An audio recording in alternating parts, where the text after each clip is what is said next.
Bismillahirrahmanirrahim. Di sini kita berjumpa pada materi BIPA. Di sini saya tidak sendiri, ditemani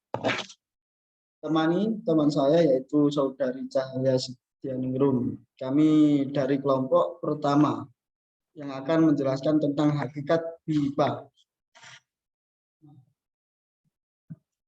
BIPA sendiri merupakan singkatan dari bahasa Indonesia bagi penutur asing. Orang lain juga kerap menyebutnya sebagai BISBA, bahasa Indonesia sebagai bahasa asing, merupakan pembelajaran bahasa Indonesia yang subjeknya adalah pembelajar asing. Nah, jadi di sini tidak warga lokal atau warga Indonesia.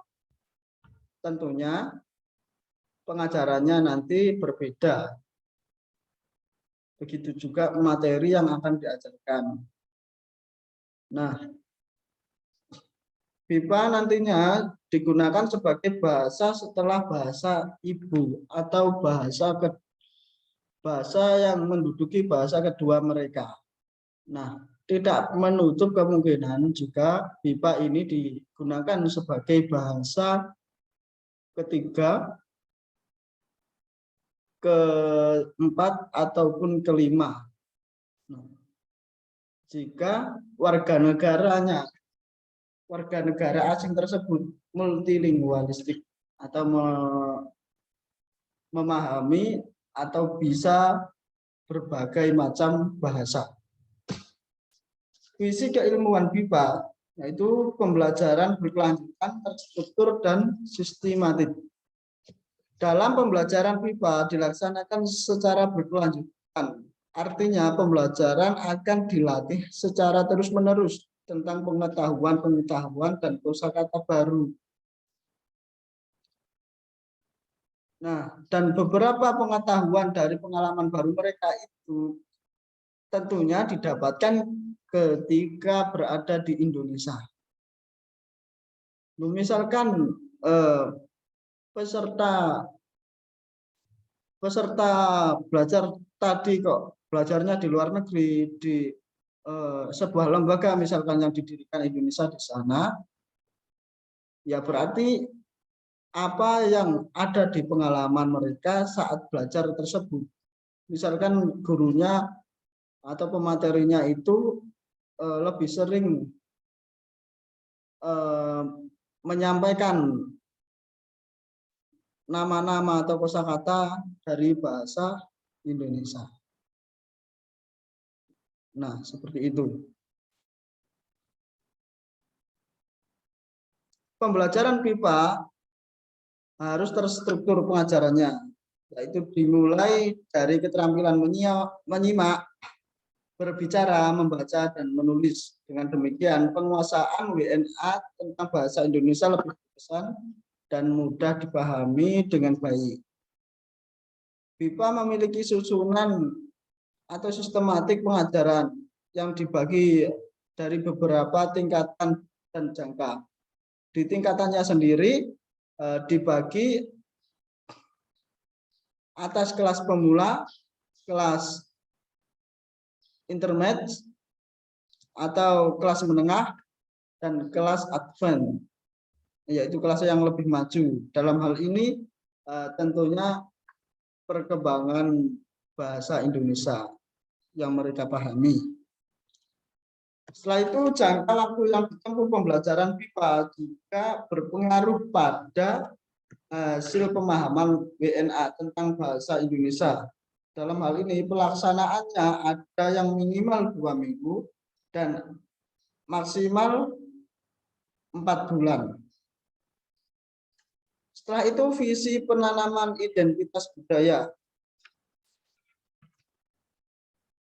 Penanaman identitas berguna untuk menguatkan identitas bahasa Indonesia hingga dikenal baik oleh warga negara asing.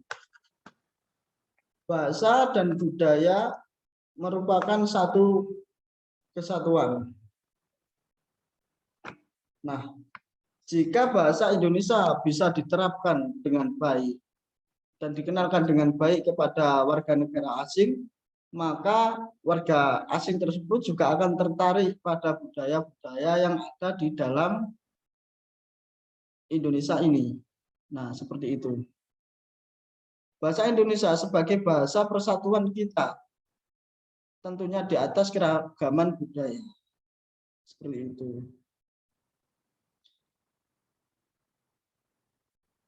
Maka kita harus benar-benar bisa mengenalkan kepada masyarakat luar negeri yang mungkin atau berkunjung ke Indonesia, agar mereka tahu bahwa kita negara yang memiliki keragaman budaya dan daerah yang memiliki banyak sekali pulau dengan macam-macam adat, budaya, dan keragaman yang dimiliki. Dengan demikian, WNA akan paham tentang Indonesia, menumbuhkan rasa cinta, dan juga bangga dengan apa yang Indonesia miliki. Nah, ini juga berpengaruh dalam segi perekonomian Indonesia, dari segi pendidikan Indonesia, dari segi pembangunan, dan lain-lain. Seperti itu. Maka BIPA ini sangat penting diajarkan. BIPA juga memudahkan masyarakat luar negeri atau WNA jika berkunjung ke Indonesia. Dia akan lebih efisien, lebih mudah ketika membutuhkan sesuatu. Misalkan komunikasi dengan masyarakat lokal yang tidak paham bahasa Inggris, namun WNA tersebut paham bahasa Indonesia, maka itu akan sangat memudahkan sekali. Tujuan lain memusatkan aspek budaya dalam pembelajaran BIPA adalah untuk menanamkan kesadaran budaya kepada penutur asing dalam belajar bahasa Indonesia. Nah, seperti yang tadi saya bicarakan, jika warga negara asing itu kenal dengan budaya yang kita miliki, mereka akan menumbuhkan rasa cinta karena keragaman-keragaman yang kita miliki. Nah, penutur asing dengan situasi penutur asing yang hidup di Indonesia akan bisa lebih berinteraksi dengan mudah dengan situasi kondisi masyarakat yang memiliki budaya yang berbeda-beda, karena kan faktor negara kita adalah negara kepulauan. Setelah itu visi pendukung pengajaran. Pengajaran bahasa Indonesia di kancah global ini harus efektif dan lebih efisien lewat BIPA ini. Kemudian juga akan lebih menguatkan identitas bangsa Indonesia di dunia. Jadi bahasa Indonesia tidak kalah dengan bahasa-bahasa lain yang misalkan bahasa Cina yang dijadikan bahasa kedua, bahasa internasional. Kemudian bahasa-bahasa lain termasuk bahasa Inggris yang dijadikan bahasa pertama. Kemudian bahasa Rusia dengan dialog-dialognya yang sangat menarik, dengan kata-kata yang sangat menarik. Bahasa Indonesia juga mampu bersaing di kancah global dengan adanya pengajaran BIPA ini. Kemudian akan lebih menguatkan identitas dan manfaat yang lebih. Yang saya maksud tadi identitas yang kedua yaitu identitas budaya yang dimiliki Indonesia. Nah, sekarang misalnya kita berada di Belanda. Itu ada permukiman atau pemukiman Indonesia di sana. Mereka mendalami bahasa Indonesia juga ada, bahasa Jawa juga ada. Nah, sehingga budaya-budaya yang ada di Indonesia juga ada yang dibawa ke sana untuk dipelajari. Bahkan buku-buku karya orang Jawa itu juga ada yang di sana. Kemudian dipelajari warga asing yang ada di sana atau warga negara Belanda sendiri. Sehingga dimanapun budaya Indonesia bisa selalu hidup sebagai identitas bangsa Indonesia ini. Pengajaran ini juga berguna ketika warga negara itu tinggal di sini sangat lama ataupun singkat. Ya tadi untuk mendukung kebutuhan mereka selama berada di Indonesia. Misalkan mereka berwisata di Bali. Mereka sebelumnya telah belajar BIPA. Maka mereka tidak akan kerepotan ketika menginginkan sesuatu, misalkan ingin tanya jalan, terus misalkan ingin beli sesuatu, kemudian tanya warga lokal. Nah, itu mereka tidak kesulitan karena sudah pernah belajar BIPA. Kemudian di aspek sosial atau politik, ketika ada konferensi pers dan dipimpin Presiden Indonesia dan pertemuan itu juga dilaksanakan di Indonesia tanpa adanya transmitter, para politikus asing atau para pejabat tinggi negara lain tidak akan kesulitan dalam memahami kalimat-kalimat dan kata-kata yang diucapkan Presiden Indonesia ketika menggunakan bahasa Indonesia di konferensi persnya. Nah, ini jauh lebih memudahkan. Di dalam hubungan kerja, misalkan penduduk asing ingin berinvestasi di sini ataupun bekerja di sini di Indonesia, kemudian mereka menguasai bahasa Indonesia, maka komunikasinya terhadap warga Indonesia atau penduduk lokal akan lebih gampang. Ya, tadi sesuai kebutuhan mereka. Setelah itu, di sini ada perbedaan BIPA dan pengajaran bahasa Indonesia untuk warga lokal. Ya, kita bagi atas BIPA yang warna oranye dan lokal yang warna biru, menunjukkan panah ke atas dan ke bawah. Kita tunjukkan sebagai makna untuk eksternal dan untuk internal. Yang pertama dari BIPA dulu, pengajaran BIPA diajarkan untuk menjembatani atau menjembatani kepentingan-kepentingan tertentu. Dalam kurung di sini aspek keberfungsian. Mereka belajar BIPA dengan tujuan yang beragam. Mereka membutuhkan bekal bahasa Indonesia yang sesuai bidang kerja dan kehidupannya selama di Indonesia. Apa yang dia pelajari secara khusus bertujuan untuk kebutuhan pada saat itu. Nah, seperti tadi yang saya sampaikan,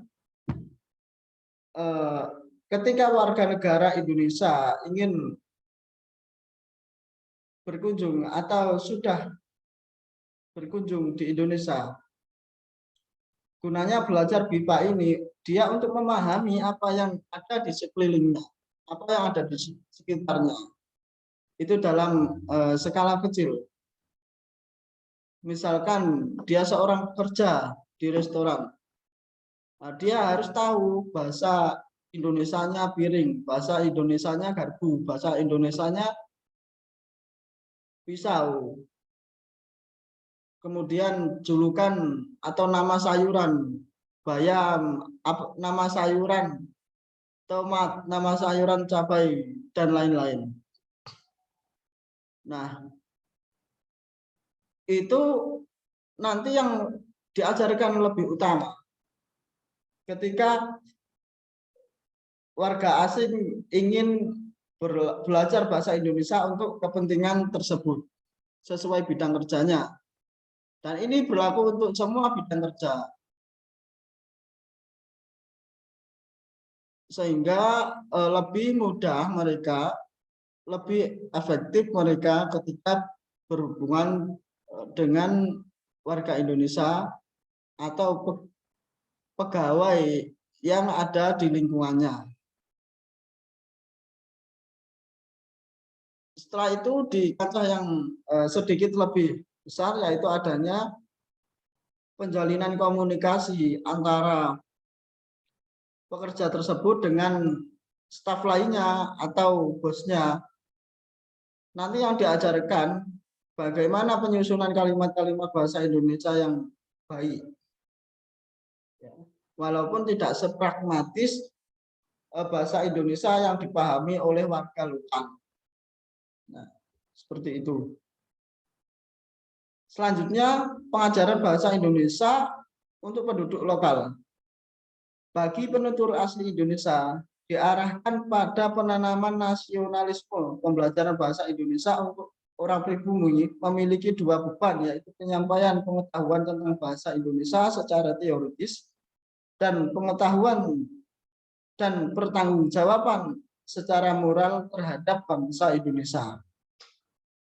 Jadi pengajaran bahasa Indonesia untuk warga lokal itu dibelajarkan secara teori dengan harapan supaya pemakai bahasa Indonesia itu bisa berbahasa dengan baik dan benar, apalagi lebih pragmatis. Nah, seperti itu. Lebih pragmatis dan makna-makna yang dikeluarkan dari kalimat itu tidak ambigu. Misalkan kita warga lokal belajar bahasa Indonesia di sekolah jenjang SD, SMP, itu kan nanti diajarkan bagaimana penyusunan kalimat-kalimat atau kata-kata dalam bahasa Indonesia, kemudian diajarkan bagaimana menulis surat dalam bahasa Indonesia, bagaimana nanti berpidato dengan bahasa Indonesia yang baik dan yang benar, penyusunan kalimatnya itu nanti diajarkan di pengajaran bahasa Indonesia secara lokal. Itu tadi di kancah teoritis. Setelah itu pertanggungjawaban secara moral. Nah, maksudnya di sini kita sebagai bangsa Indonesia dan memiliki bahasa kesatuan bahasa Indonesia itu harus bisa menghargai adanya bahasa Indonesia. Jangan sampai kemudian bahasa Indonesia itu tidak pernah dipakai. Tidak pernah dipakai dan kalah dengan bahasa-bahasa asing atau bahasa gaul yang sekarang marak tersebar di lingkungan masyarakat. Nah, dengan kekhawatiran kita bahasa Indonesia itu kalah dengan bahasa-bahasa asing, kita harus selalu menerapkan dan berupaya membesarkan atau menghidup-hidupkan bahasa Indonesia lewat pengajaran-pengajaran, lewat komunikasi keseharian. Seperti itu. Pada prakteknya, kadang bahasa Indonesia juga disisipi dengan bahasa-bahasa lain. Misalkan bahasa Inggris atau mungkin bahasa gaul yang tidak sesuai dengan bahasa Indonesia yang baik, itu nanti malah meruntamkan bahasa Indonesia sebagai identitas bangsa Indonesia. Apalagi adanya anggapan bahwa bahasa asing itu lebih keren dari bahasa Indonesia. Itu justru akan menenggelamkan bahasa Indonesia di dalam diri kita.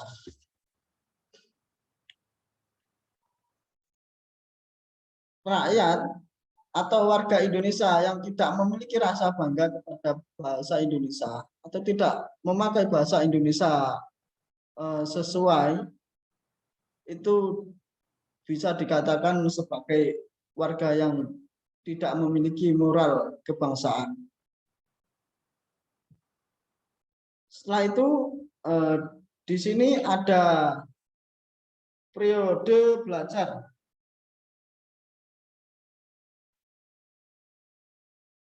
Di sini ada dua jangka dulu yang harus kita ketahui, yaitu jangka pembelajaran 2 minggu sampai 2 bulan. Setelah itu jangka waktu sekitar 4 bulan atau 1 semester dan 2 semester. Pembelajaran 2 minggu sampai 2 bulan ini bisa saja hanya pembelajaran untuk beginner atau pembelajaran yang dasar-dasar, seperti mengenali nama-nama dalam bahasa Indonesia, nama barang maksudnya. Setelah itu istilah-istilah, setelah itu kata-kata dalam bahasa Indonesia dan lainnya. Mungkin kemudian bisa sampai penyusunan kata atau kalimat. Nah, ini termasuk jangka yang singkat sekali. Setelah itu ada jangka yang berkisar 4 bulan atau 1 semester atau 2 semester. Ini nantinya lebih dalam lagi. Jadi diharapkan mahasiswa asing, penutur asing atau warga negara asing itu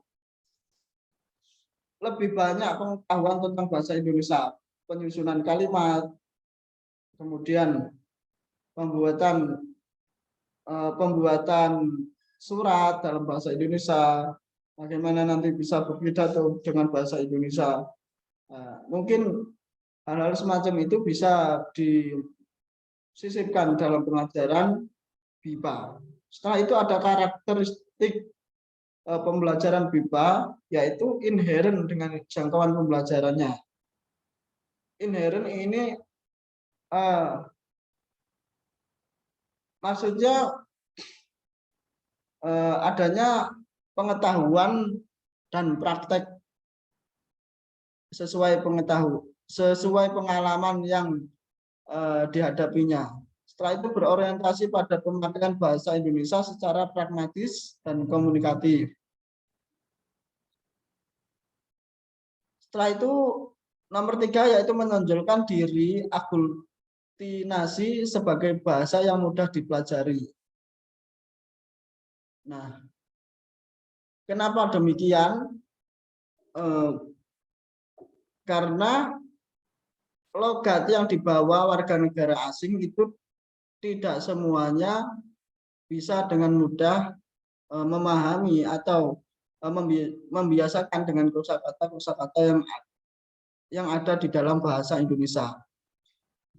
Nomor 4 yaitu hidup dan masih dalam proses pertumbuhan dan berkembang. BIPA ini selalu dikembangkan dalam pembelajarannya, jadi tidak terbatas. Dalam prakteknya juga demikian, BIPA harus selalu ditemukan kosakata atau diajarkan kosakata baru kepada WNA tersebut. Setelah itu multidimensional dan fleksibel, bisa menjangkau seluruh lapisan masyarakat asing. Setelah itu nomor 6 berdasarkan acuan sosiosemantis. Nah, maksudnya ini berdasarkan kebudayaan yang ada di lingkungan mukim dari warga negara asing. Dan sehingga aspek sosial Indonesia juga harus ditanamkan. Dari segi semantis, maksudnya itu dari segi makna benda atau makna kalimat yang dipelajari dari warga negara asing tersebut. Yang terakhir yaitu memiliki beragam varian atau berbagai ragam varian. Jadi ada memang bahasa Indonesia yang memiliki nama atau arti kalimat yang sama sebenarnya. Namun penulisannya berbeda. Ya, itu saja yang bisa saya sampaikan sebagai pemateri pertama. Selanjutnya pemateri kedua akan dilanjutkan oleh Saudari Cahyani.